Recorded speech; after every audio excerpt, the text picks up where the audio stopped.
Well, hopefully you got a lot of value out of that first practice of being thankful and also writing down your affirmations. Right. We also had some great testimonies. Hopefully you got to watch a couple of those of people who have used those and it's really working in their lives. So I hope you enjoyed that as well.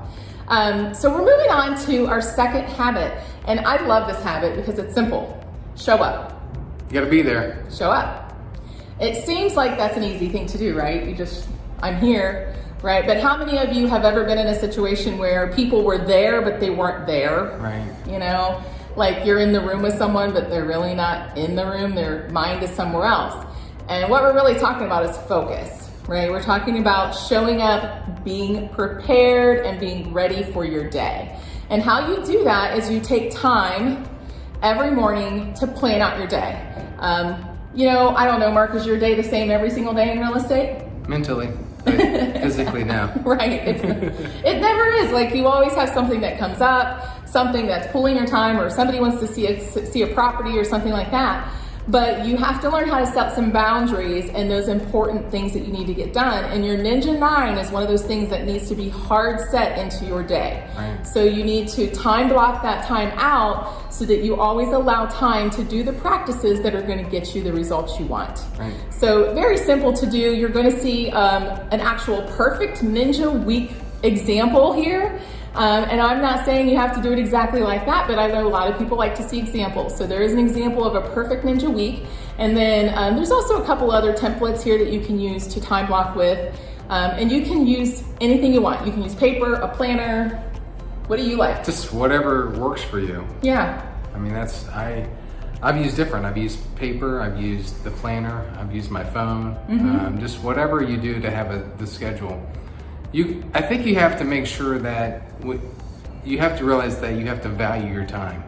And when you start to really understand like what is the value of my time and what I'm putting into it, because you have goals and ambitions that you want to receive. So you got to be able to put these things into place and understand that these are the things that are kind of feeding those goals and ambitions. Right. And the thing is, if you're lacking to plan, or if you're failing to plan, you're planning to fail. And I think that sometimes people get caught up in the whole planning thing because they feel like if they plan something and they don't do it exactly as it's written, that's failure. Right. And it's not, right? It's not, it's more like, if you look at it this way, if you know there's 20 ways to get to a restaurant and you may plan to take the fastest route, but maybe on the way you have a few errands, or maybe there's construction, you can take another route and still get to the same place. Right. It doesn't mean you failed. It just means you had to take a different route that day. So don't look at when you're sitting down and time blocking or planning, if you didn't, do it exactly how it was written on your week or on your day, that you failed. That's not what it's about. It's about the intention behind it, is that you're taking the time to work on having to set yourself up a vision for what you do want to see and how you do want it to be. Stay focused on the end result. Yeah. And then it's kind of interesting when you're talking about being intentional. It's like sometimes when you're gathering with people and say you're sitting over a table and someone's looking at their phone and you're trying to have a conversation, they're there, but they're not there. Yeah. So with your setting your time in your day, you want to be there because you want to be as productive as you can. Yeah. And then sometimes you miss opportunities when you're not there. Right. You think you're there listening to someone, and then something slips through the cracks and you realize you missed an opportunity. So I think this is a great practice. Some people, you mentioned earlier that sometimes you do it in the evening before, right. And that's fine too. Sometimes I'll do that. Some people may plan a week at a time or a month at a time. It's really whatever works best for you, but I think you still need to take time every morning to kind of take stock of, okay, has anything changed from my original plan?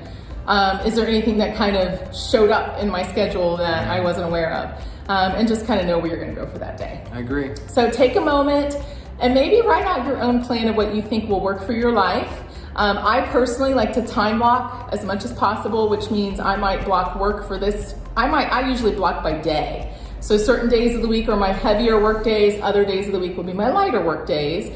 And then we're getting back into the school season right now while we're making this. So I'll actually start time blocking more time for school activities with my kids and things like that. Yep. So you just have to, figure out your schedule, figure out what works best, and be as efficient as possible with what you have.